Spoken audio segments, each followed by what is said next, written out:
Bien, jóvenes, como repito, vemos en pantalla, vamos a continuar con la tercera parte del curso, que es termodinámica, nuestra segunda clase. Bien, para este fin vamos a, un momento, tengo que minimizar esto. Para este fin, entonces vamos a repasar a través de un ejercicio lo que vimos en la clase anterior, que era cálculo de cambios de energía interna. Recordemos que no podemos calcular la energía interna de un sistema, pero sí sus cambios. Y estos cambios los hemos estado viendo a través de ruptura y formación de enlaces. Bien, en este ejercicio de repaso tenemos un metano que al mezclarse con agua forma hidrógeno gaseoso y forma además monóxido de carbono.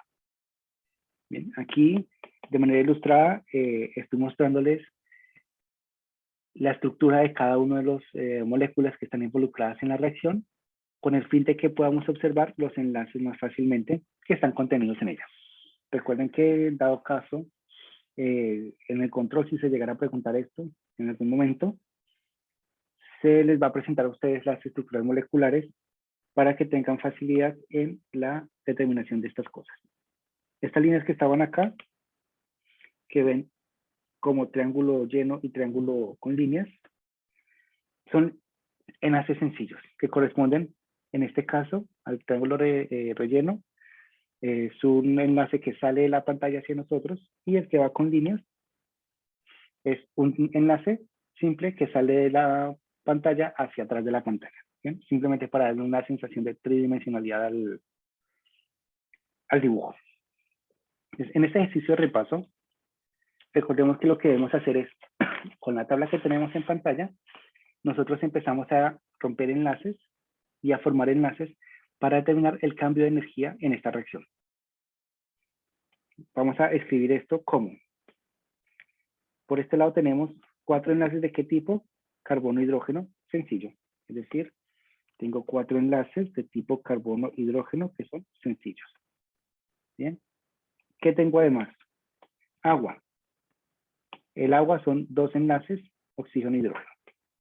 Más 2 enlaces, oxígeno-hidrógeno. Bien, ¿esto qué me va a producir a mí? Me va a producir 3 hidrógenos. Me va a producir 3 hidrógenos. Y cada hidrógeno, vemos que tiene un enlace HH de tipo simple. Bien, y además me va a formar una molécula de monóxido de carbono, que es carbono enlazado al oxígeno con un triple enlace. Entonces, ya habiendo escrito esto, podemos empezar a reemplazar los valores. ¿Cuánto es el valor que corresponde al enlace, el valor de energía correspondiente al enlace carbono-hidrógeno? Nuestra tabla dice carbono-hidrógeno 411. Es decir, aquí 411. Más 2 veces oxígeno-hidrógeno. ¿Cuánto equivale el enlace oxígeno-hidrógeno? 459. 459. ¿Esto qué me produce? Me produce 3. ¿De qué tipo? 3 enlaces hidrógeno-hidrógeno. Hidrógeno-hidrógeno, 432. 432 más carbono-oxígeno, enlace triple, aquí, carbono-oxígeno, enlace triple, 1072. 1072. Procedo a sumar todo lo de la izquierda de la flecha y todo lo de la derecha de la flecha por otro lado. Tenemos entonces 2562 por el lado izquierdo y por el lado derecho 2368. El sentido físico de esto, ¿cuál era? Recuerden, tomamos nuestra molécula y la analizamos desde los elementos, en este caso carbono y hidrógeno, formamos enlace para generar la molécula de metano, y la formación de enlace requiere liberación de energía, por lo tanto energía negativa. Es un sistema que se está estabilizando y esto debería entonces al final tener valores negativos. Bien, y por lo tanto nuestro delta de energía, que sería energía de productos menos energía de reactivos. ¿Quién es mi energía de productos? Menos 2368. menos 2368. Menos mis reactivos, menos 2562. Menos 2562. Hago el cálculo y esto me dice que debe ser en valor positivo 194 kilojulios por mol o kilojoules por mol. Es decir, que esta reacción tiene un valor de energía de 194 kilojulios por cada mol. ¿Qué significa que sea positivo? Recordemos que al ser positivo el sistema, lo que está haciendo es absorber energía y por lo tanto es endotérmico. Es decir, que necesitamos una cantidad de energía para que el metano y el agua puedan formar hidrógeno y monóxido de carbono. ¿Bien? Entonces, ahora vamos a traducir todo esto a nuestro diagrama de energía, que es el que aparece en pantalla. Y recordemos que para esto, primero, ecuación balanceada. Aquí va a haber un 3. ¿Cierto? Estados de agregación. Gas, gas, gas y gas. Y además sabemos que al ser endotérmica tiene que tener una cantidad de energía para que el sistema pueda darse. ¿Sí? Esta es una ecuación mucho más descrita dentro del sistema como tal. Y para hacer nuestro diagrama de energía, partimos con nuestros elementos. ¿Quiénes son estos elementos que intervienen? Carbono, hidrógeno, oxígeno y ninguno más. Carbono, hidrógeno y oxígeno. Bien. Por los reactivos, ¿quién tenemos? Tenemos a metano y tenemos al agua. Y en productos tenemos 3 hidrógenos y tenemos monóxido de carbono. Para formar el metano, ¿qué tengo que hacer? Debo tomar un carbono, 4 hidrógenos, enlazarlos y ese enlace me va a liberar energía, ¿verdad? Se me va a estabilizar el sistema y me va a dar un valor de menos 1644. Estos valores que estoy escribiendo acá son los obtenidos acá. 4 veces 411, 1644. Cada uno de estos valores son los que voy a escribir aquí en estas líneas. Bien. Recordemos que este carbono y hidrógeno es la mezcla de carbono e hidrógeno. Bien. El agua. Cuando hicimos el cálculo nos dio menos 918. Bien. El agua viene 2 hidrógenos y un oxígeno. Bien. 3 hidrógenos. Cuando hicimos el cálculo nos da menos 1296. Y aquí obtengo entonces mis hidrógenos, menos 1296. ¿Verdad? Y para el monóxido de carbono se calculó a menos 1072. Es decir, aquí debo mezclar, voy a hacerlo con negro, un carbono y un oxígeno. Bien. Y tengo ya entonces mis reactivos y productos por separado. Lo que ahora voy a hacer es mezclarlos. Si de aquí metano más agua como reactivos y como productos tengo los 3 hidrógenos más el monóxido de carbono. Bien, calculamos en la diapositiva anterior que esto corresponde a menos 2562. Bien, y por el otro lado que corresponde a menos 2368. Recordemos que esto viene carbono, perdón, metano y agua, y que este viene de hidrógeno y monóxido de carbono. Es decir que al final vamos a tener una diferencia de energía, ¿cierto? Que corresponde, ya calculada, a 194 kilojulios por cada mol. Entonces eso tenemos un valor positivo y por lo tanto es una reacción endotérmica. Bien, y este sería entonces el diagrama de energía que corresponde al sistema que estamos viendo en pantalla. ¿Alguna pregunta hasta acá?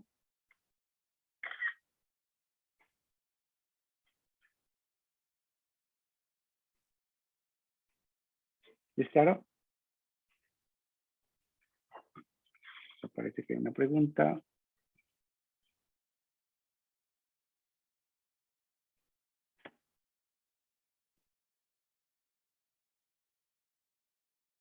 La diferencia, un momento.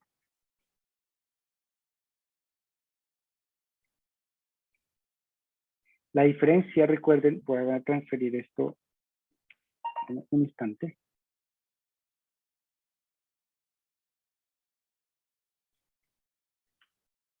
Acá.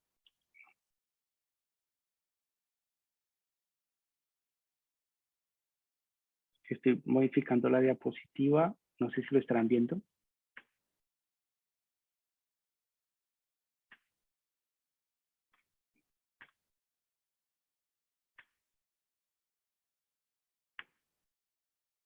Bien. Entonces, la diferencia de energías, recordémoslo, se obtiene cuando yo tengo mi delta de energía, que en este caso está morado, es la diferencia entre la energía de los productos y la energía de los reactivos. Bien. ¿Cuál es mi energía de mis productos? Habíamos dicho que los productos son estos. Unos 2368 menos mis reactivos de 1562. Esto me da entonces 194 kilojulios por cada mol. Bien.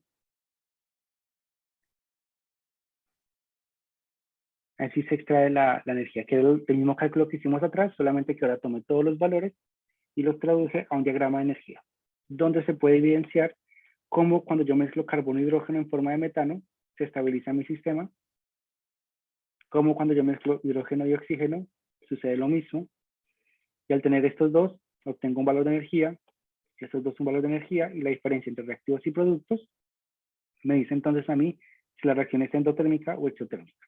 En el caso de este, endotérmica. Bien.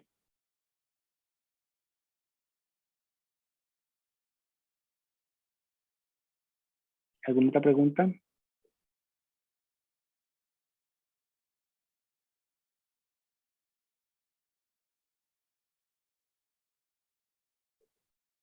Bien, entonces vamos a mirar ahora qué pasa si alteramos la ecuación.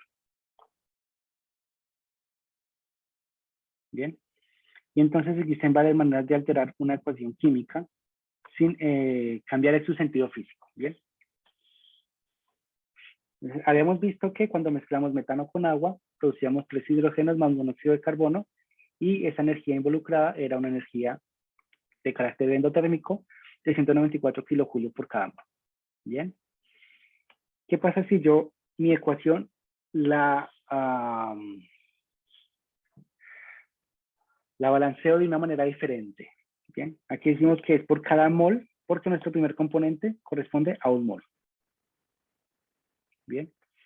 En este caso, por ejemplo, ¿qué pasa si yo multiplico por 3 todo mi sistema? Es decir, en vez de un metano tengo 3, en vez de un agua 3, en vez de 3 hidrógenos tengo 9, en vez de un monóxido tengo 3. Se esperaría que la energía fuera 3 veces 194 kilojulios. ¿Cierto? Eso sería 582 kilojulios. Eso es lo que se esperaría. Entonces, en términos de factor unitario, puedo demostrar que efectivamente es de esa manera. ¿Por qué? Porque la estequiometría me permite demostrarlo. Si yo tengo 3 moles de metano, ¿verdad? Y que me dice mi ecuación original, que por cada mol de metano, yo produzco, o bueno, necesito en verdad 194 kilojulios de energía. Verifico unidades, y ahora digo que este delta de energía va a corresponder a 3 veces 194, que fue lo que supusimos que iba a suceder. 582 kilojulios. Bien. A diferencia del anterior, este kilojulio no va partido a mol, porque no es por una mol de metano, sino por 3 moles. Bien, a diferencia de este 194, que sí corresponde a una mol de metano. Les puedo alterar la ecuación cambiando sus coeficientes estequiométricos de manera proporcional a todos. Mientras permanezca balanceada, no hay inconveniente. Hay que tener en claro este sentido. Esta información, si corresponden a una mol o corresponden a la ecuación que se estaba viendo en pantalla. Bien. ¿Qué otro tipo de alteración hay? Un tipo de alteración, por ejemplo, puede ser escribir la ecuación en forma invertida. Es decir, que los productos ahora sean los reactivos y los reactivos ahora sean los productos, que es lo que tenemos acá en pantalla. Tenemos la ecuación 1, lo que hacemos es la inversión. Intercambiamos productos por reactivos. Bien. Para facilitar la lectura de esto, convenientemente yo puedo escribirlo así. ¿Y por qué digo que facilita la lectura y es conveniente? Porque ahora estoy diciendo que esa reacción va a suceder por una mol de monóxido y no por 3 de hidrógeno como estaba escrito. Es una convención que nos va a facilitar después la comprensión de lo que está sucediendo. Bien. ¿Qué me dice mi definición de delta de energía? Mi delta de energía me dice que yo debo tener por un lado la energía de los productos menos la energía de los reactivos. Bien. ¿Qué habíamos encontrado nosotros como energía de productos? Producto sería metano más agua. ¿Cuánto era la energía de metano más agua? Menos 2562. Bien. Menos 2562. Y ahora, ¿quiénes van a ser mis productos? Serían metano más agua. ¿Y quiénes van a ser mis reactivos? Monóxido de carbono e hidrógeno. Monóxido de carbono e hidrógeno son menos 2368. Menos 2368. Bien. Cuando yo calculo esto, ahora me va a dar menos 194 kilojulios por cada mol. Y puedo escribir por cada mol porque mi primer componente tiene un coeficiente 1. Solamente por ese sentido es que le di vuelta a estos dos, componentes. Bien. Entonces, cuando hacemos la inversión de una ecuación, es decir, la leemos en forma invertida o sucede en dirección contraria, estamos diciendo que hay un cambio, pasa de ser endotérmico a ser exotérmico. En el fondo lo que estamos diciendo es que el valor absoluto de la energía va a ser el mismo, ¿cierto? Pero su interpretación va a ser diferente. Mientras que en una dirección requiere absorber energía para darse la reacción, en la dirección contraria debe liberar energía. ¿Verdad? Eso sería la conclusión inicial de cuando hacemos inversión de una ecuación química o cuando cambiamos sus coeficientes estequiométricos, debe cambiar la cantidad de energía que está involucrada, porque no es lo mismo mezclar una mol de metano a mezclar 3 moles de metano, ¿cierto? ¿Preguntas hasta acá?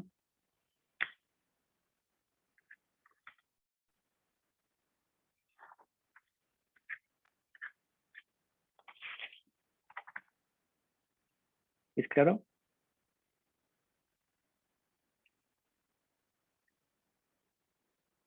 Profe, Sí. en el 3H2, si ese no hubiera tenido el 3, el mol, ¿por qué nos decía que si hubiera sido solamente en uno, no hubiera estado el mol? ¿O no? Si hubiera sido un 1, se deja igual. Es solamente para que al final podamos escribir kilojoule por cada mol. Ah, ya. Ya. Entiendo. Gracias. Porque como vemos, sí, como vemos en el caso 2, no podemos escribir que son kilojoules por cada mol, porque no es un mol lo que está reaccionando, sino son 3. Ah, ya. Entiendo. ¿Alguna otra pregunta?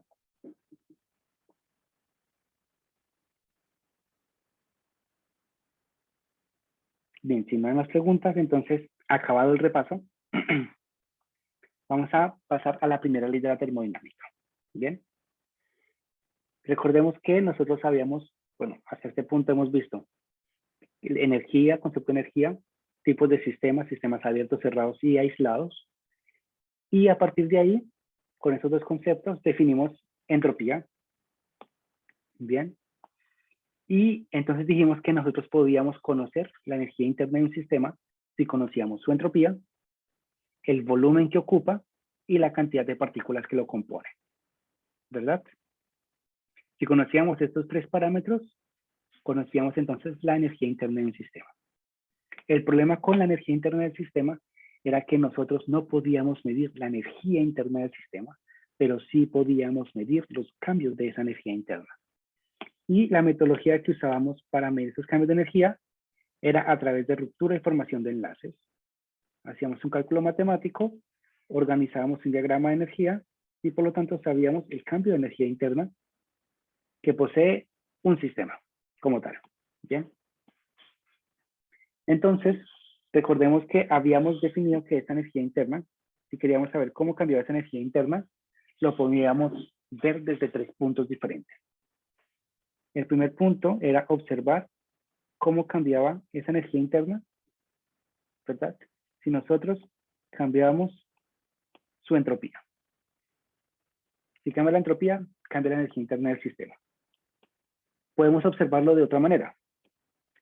Si nosotros podemos ver cómo cambia su energía interna, si cambiamos la cantidad de partículas, perdón, el volumen que ocupa ese sistema, y por supuesto también podemos ver cómo cambia la energía interna del sistema a medida que intercambiamos partículas o cantidad de partículas del sistema. Bien. De aquí que se desprenden. Esto lo van a ver después en sus clases de termodinámica más adelante, más avanzadas. Pero de aquí se define que eso es temperatura. Bien. Esto es menos presión. Y el último se llama potencial químico. Esto no parece un potencial químico. Potencial químico. Bien. Entonces, para facilitar el estudio de la termodinámica, lo primero que se hace es, bien, vamos a definir que tenemos un sistema cerrado. ¿Y qué significa que sea un sistema cerrado? Recordemos la definición de la clase anterior. Un sistema cerrado es aquel que no intercambia materia con el universo o con los alrededores. Bien, en ese sentido, al no tener cambio de materia, es decir, no hay un cambio en la cantidad de partículas, esto dejaría de existir. Esto se volvería cero. En un sistema cerrado no hay intercambio de partículas, la cantidad de partículas es constante. Entonces, podemos reescribir nosotros nuestro concepto de energía interna como TdS menos PdV. Aclaración. Existen dos maneras de interpretar la termodinámica. Con más PdV o con menos PdV. Y eso depende de, al igual que en la parte de energía interna, la manera o el marco de referencia que se esté tomando para entender el sentido físico de lo que sucede. Bien, y lo vamos a ver a continuación. A esto se le conoce como calor, que le vamos a llamar Q, y a esto se le conoce como trabajo, que le vamos a llamar W. Entonces, nuestra primera ley de la termodinámica nos dice que en un sistema cerrado, bien, el cambio de energía interna está dada por la diferencia entre el calor y trabajo. Es decir, la energía interna de un sistema o bien puede ser calor, o bien puede ser trabajo, o una mezcla de juntas. Bien, y cuando conocemos el calor y el trabajo dentro de un sistema, conocemos entonces su energía interna. Ahora la pregunta es, ¿qué es trabajo? Recordemos que en la física clásica, trabajo está definido como una fuerza que se ejerce para mover una cantidad de masa a una distancia específica, o sea, fuerza por distancia. Y aquí es donde vienen las dos interpretaciones del por qué esto puede ser negativo o puede ser positivo dependiendo del autor o del texto que estén leyendo. Vamos a mirar nuestro diagrama que tenemos acá. Y tenemos entonces un volumen de un gas. Bien. Si yo ejerzo una fuerza sobre ese gas, ¿cierto? ¿Cuál sería la fuerza más común que se ejerce sobre un gas? La presión. O sea, aquí la fuerza se denomina presión. Si yo ejerzo una presión sobre ese gas, este gas va a cambiar su volumen, ¿cierto? Y va a llegar a un nuevo volumen. Entonces, visto desde afuera, yo estoy ejerciendo un trabajo positivo sobre el gas. Bien. O si dejo que se expanda, estoy ejerciendo un trabajo negativo sobre el gas. Si lo veo desde adentro, bien, el trabajo que es negativo sobre el gas sería un trabajo positivo que hace el gas. Así que depende del marco de referencia. Si lo veo desde afuera, este menos se convierte en más. Si lo veo desde adentro, debería ser un menos. Es solamente el marco de referencia. Me regreso acá y entonces ahora tengo mi gas que ejerce un trabajo y se expande cambiando el volumen. Y en el fondo lo que estoy diciendo es que aquí está habiendo un cambio de volumen. Es decir, que el trabajo que está ejerciendo estos pistones, ¿cierto? No es nada más que mi fuerza, que ya sabemos que la vamos a llamar presión, por ese cambio en la distancia que se está generando. Y ese cambio en la distancia que se está generando es un cambio de volumen. PdV. Es decir que desde mi termodinámica decimos que el trabajo, que en la primera ley, la energía interna está dada por una cantidad de calor, esto es una Q, yo la escribo así por si acaso, una cantidad de calor Q menos una cantidad de trabajo, PdV. Vamos a hacer trabajo en mayúscula. PdV. Bien. Esto es en caso de sistemas tridimensionales. Bien. Si tenemos, vamos a suponer, de pronto lo ven más adelante, un sistema bidimensional, bien, va a haber una expansión en 2 dimensiones. Y entonces ahora ese delta no va a ser un delta de volumen, sino un delta de superficie. Lo mismo sucede si tenemos, por ejemplo, una vara metálica con una longitud L y va a cambiar después. Entonces, a este cambio, delta L, sería el cambio que se ejerce en una sola dimensión, es decir, un cambio lineal. Entonces, existen muchos tipos de trabajo en termodinámica, pero el que más usamos nosotros es el trabajo de compresión o expansión dentro de un gas. Bien. Y normalmente lo escribo negativo porque observo el sistema desde adentro. Bien. Solamente por eso. Entonces, aquí tenemos definido nuestra primera ley de la termodinámica. Pues bien, puede ser esta definición o esta definición. Cualquiera de las tres definiciones son equivalentes, escritas con lenguajes diferentes. Y por supuesto existen sus contrapartes en términos positivos. Entonces, nuestra ley de la primera ley de la termodinámica nos indica a nosotros que en un sistema cerrado, la cantidad de energía que posee un sistema está dada por la cantidad de calor y la cantidad de trabajo que puede ejercer ese sistema. Bien. ¿Alguna pregunta hasta acá?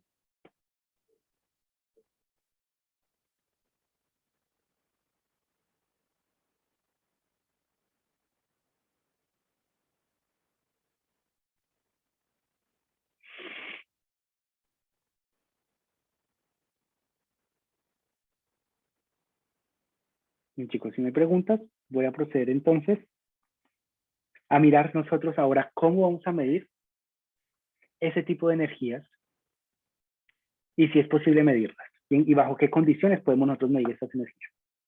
Recordemos que teníamos en nuestra primera ley que el cambio de energía interna de un sistema está dada por, vamos a escribirlo, Q menos W. Bien. Entonces esta energía es igual al calor menos PdV. Que en el fondo estamos diciendo la cantidad de calor que tiene un sistema y cómo cambia su volumen a medida que ejercemos una presión, o la cantidad de trabajo que tiene ese sistema. Entonces podemos analizar esto, tratar de medirlo desde dos maneras. La primera, usando volumen constante. ¿Y qué pasa cuando yo hago volumen constante? Si yo hago volumen constante, significa que no hay un cambio de volumen. ¿Y qué significa que no haya un cambio de volumen? Que no existe un trabajo, porque no está habiendo, recordemos, un cambio de volumen. Si no existe un cambio de volumen, esto sería cero. 0 por P sería 0, por lo tanto trabajo sería 0. Bien, esto sería 0, no existe dentro de mi sistema. Bien, y decimos entonces que esta energía interna de un sistema que se puede medir va a ser la cantidad de calor que puede intercambiar ese sistema a volumen constante. ¿Bien? Porque es mi definición inicial que estoy usando, a volumen constante. Es decir, que yo puedo medir a volumen constante la energía interna de un sistema si conozco cuánto calor intercambia a volumen constante. Pero esto tiene un problema. Es que esto es muy difícil de mantener. Mantener un volumen constante dentro de una práctica de laboratorio, dentro de un experimento o dentro de una máquina, es muy difícil porque en términos de gases requiere que aumente la presión, por un lado. Segundo, el volumen fluctúa, es decir, cambia muy fácilmente. Así que mantener un volumen constante es muy, muy, muy difícil. Razón por la cual esta técnica es muy poco usada, o son muy pocos los fenómenos que se pueden estudiar realmente a volumen constante.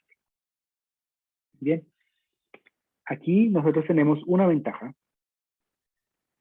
y es que nosotros podemos hacer análisis a presión constante. ¿Qué significa que podamos hacer análisis a presión constante? Tenemos un vaso de precipitado con un líquido, ¿verdad? Y ese líquido se mantiene ahí gracias a una fuerza constante que se está ejerciendo sobre él, que se llama presión atmosférica. Que a nivel del mar sabemos que es correspondiente a 1. Bien, y esa presión sí que es constante. Esta presión sí que es constante y no va a fluctuar tanto como fluctúa el volumen, o va a cambiar tanto como cambia el volumen. Mientras mantengamos la altura, la presión atmosférica va a ejercer su fuerza sobre todo el área que corresponde a el líquido. Bien, es que significa que sea una presión constante. Si yo tengo, por ejemplo, ya lo hemos visto antes, un gas, ¿cierto? Tengo un gas contenido acá y hago que la atmósfera ejerza su trabajo a través de su presión constante. Esto va a generar un cambio en el volumen hasta que alcance el equilibrio. Y entonces todo se está ejerciendo dentro de este sistema a presión constante. Si lo cierro, todo lo que está sucediendo acá adentro se genera a presión constante porque la atmósfera es quien me está permitiendo mantener esa presión constante. Bien, suponiendo que no hay intercambio de materia con el medio, es un sistema cerrado. Bien, ¿eso qué significa? Que nosotros podemos ahora escribir este cambio de energía interna, escribirlo con W, este cambio de energía interna, ¿cierto? Como un calor y un trabajo que era lo que me decía mi primera ley, ¿cierto? Mi cambio de energía interna era igual al calor menos el trabajo. Ahora, como estamos trabajando a presión constante, digo que este calor es un calor a presión constante y lo voy a llamar QP. Menos mi trabajo, que sabemos que es cómo se comporta el volumen a presión constante en este caso, que es un trabajo de expansión o de compresión. Esto lo puedo medir en el laboratorio, por supuesto, y también puedo medir la cantidad de calor que absorbe o desprende un sistema durante un proceso, una reacción química o cualquier cosa. Por lo tanto, puedo medir el cambio de energía interna. Es decir, que este calor que nosotros estamos midiendo, voy a despejarlo, no es nada más que la energía interna más la cantidad de trabajo que ejerce ese sistema. Bien. Y como en la ciencia es mejor a veces no escribir tanto, a esto le vamos a llamar H. Bien. Entonces decimos que el calor a presión constante, que ahora se va a llamar H, más adelante voy a definir qué es H, este QP ahora va a ser H, va a ser entonces la energía interna más el trabajo. Bien. Y por supuesto, como el concepto de calor existe en termodinámica, siempre y cuando haya un intercambio, esto debe estar mejor correctamente escrito como un cambio de H o un cambio de calor a presión constante, ¿cierto? A medida que cambia la energía interna y se ejerce un trabajo. Bien. Y ahora la pregunta es, ¿qué es SH?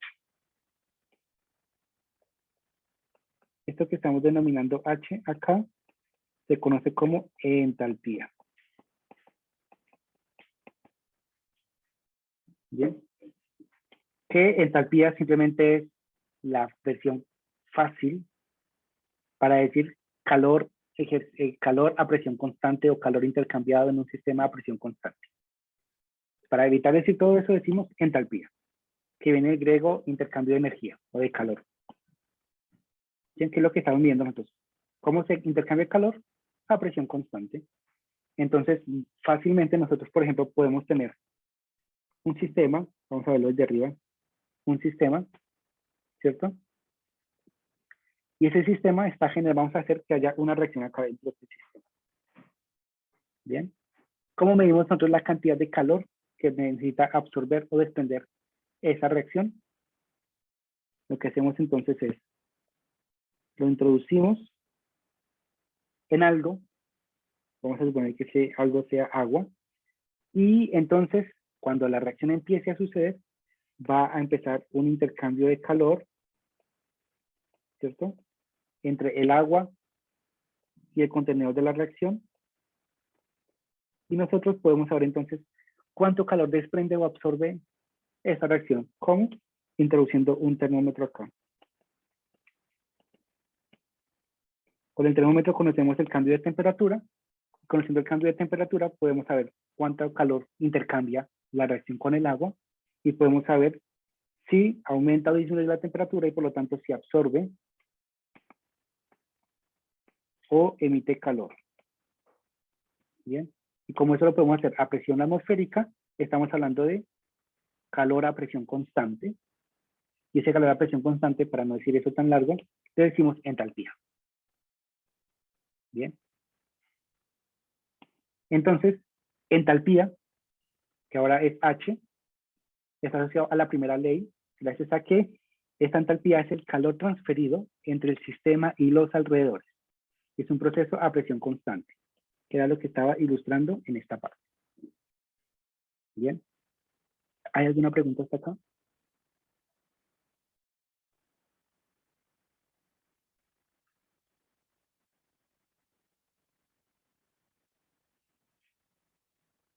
Profe, P es la presión, ¿verdad?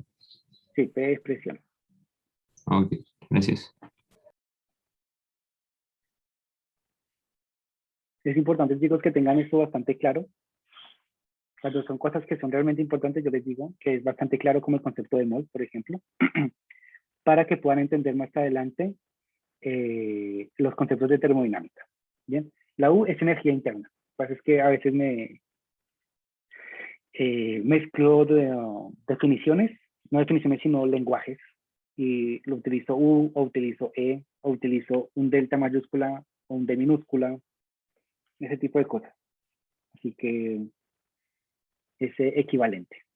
Bien. O sea, físicamente no es equivalente, pero matemáticamente al final del día lo es.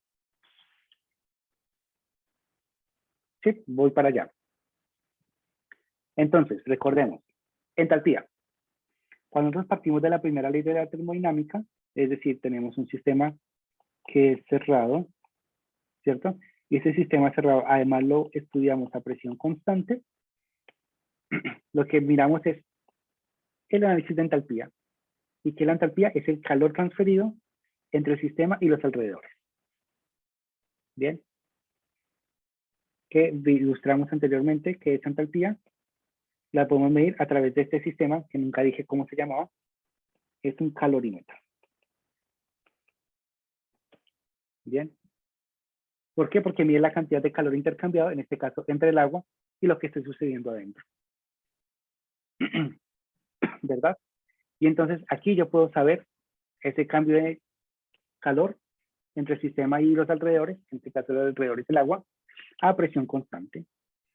Entonces, para no decir todo esto, decimos entalpía. Bien. Entonces, al igual que la energía interna, la entalpía también se puede interpretar con diagramas. Y ahora, como sí podemos medir esos cambios de entalpía en el laboratorio más fácilmente, tenemos aquí, por ejemplo, entalpía de reactivos, entalpía de productos. Vamos a aclarar que aquí es reactivo y aquí es producto. Bien. Entonces, cuando yo tengo este sistema, aquí se genera un cambio en la entalpía. Ese cambio de entalpía, por supuesto, al ser delta, tiene que ser productos menos reactivos. Y al igual que, no sé si esté aquí escrito en alguna parte. No, no está. Al igual que lo vimos en la clase anterior, cada vez que este valor da un valor negativo, perdón, vamos a ponerle, esto es menor que 0, negativo. Estamos hablando de un proceso exotérmico y aquí se cumple siempre, independiente del marco de referencia, siempre se va a cumplir que la entalpía, si es negativa, es un proceso exotérmico. Bien, y por supuesto, análogo a eso tenemos reactivos, productos, y aquí un cambio de entalpía. Si este cambio de entalpía es mayor que 0, por lo tanto es positivo. Y esto correspondería a un proceso endotérmico. Y aquí entonces ahora tenemos una escala de energía en términos de entalpía. Es decir, en términos de calor transferido entre sistemas de alrededores a presión constante. Demasiado largo, así que entalpía. Bien.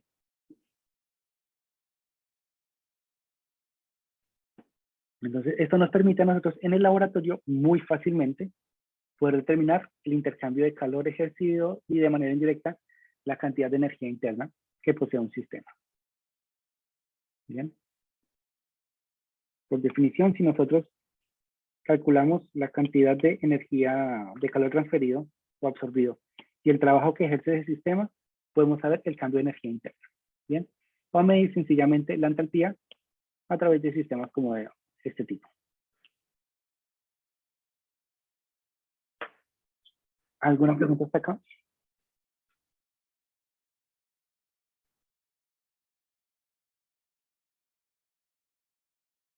Y para finalizar, entonces, recordemos que habíamos dicho que a partir de la definición de energía interna y conociendo estos tres parámetros, podemos entonces tener, por ejemplo, un sistema cerrado. Y con este sistema, vamos a iniciar más bien con la ley cero. Con la ley cero. Recordemos que con la ley cero habíamos dicho que si teníamos dos cuerpos que se encontraban en contacto, ellos intercambiaban energía del que posee mayor energía al que posee menor energía. Bien, ese intercambio de energía normalmente en forma de calor hasta llegar al equilibrio térmico.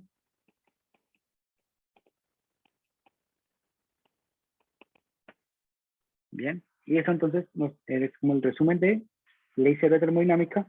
Tengo dos cuerpos en contacto, intercambian calor del que tiene mayor energía al que tiene mayor energía.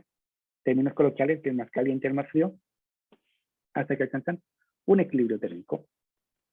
Bien. Habíamos visto que si tenemos un sistema cerrado, es decir, que n es constante, estamos diciendo que la energía interna de un sistema la podemos definir solamente conociendo entropía y volumen.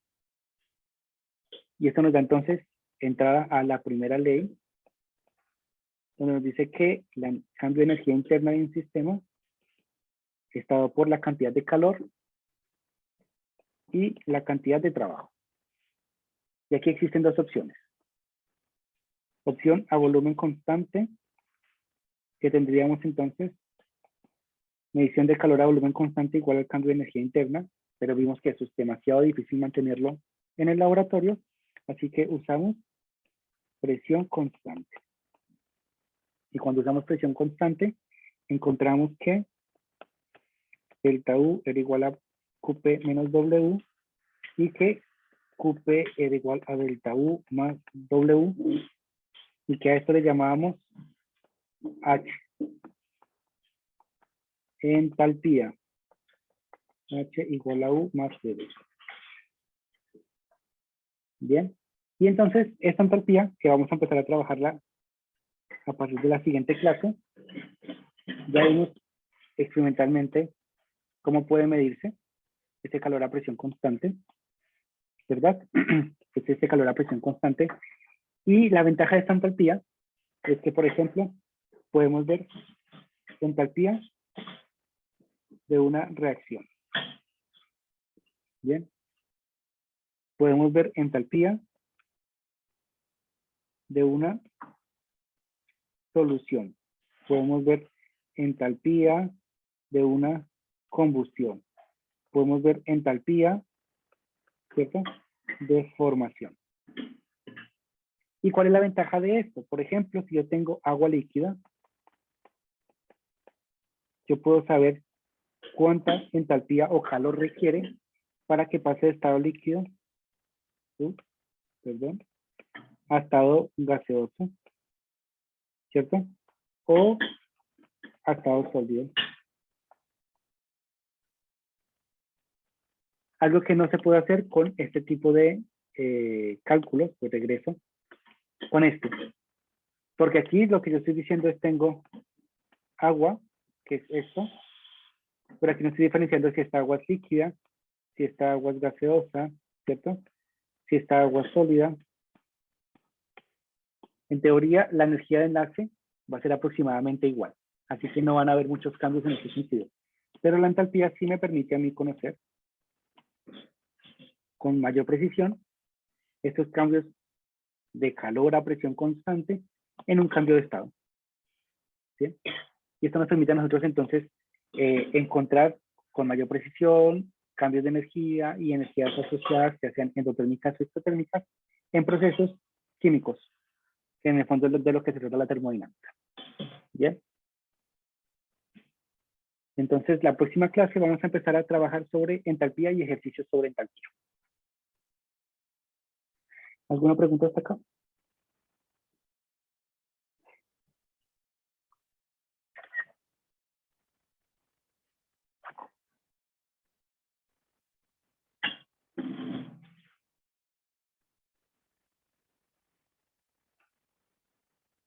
La N es la cantidad de partículas que componen un sistema.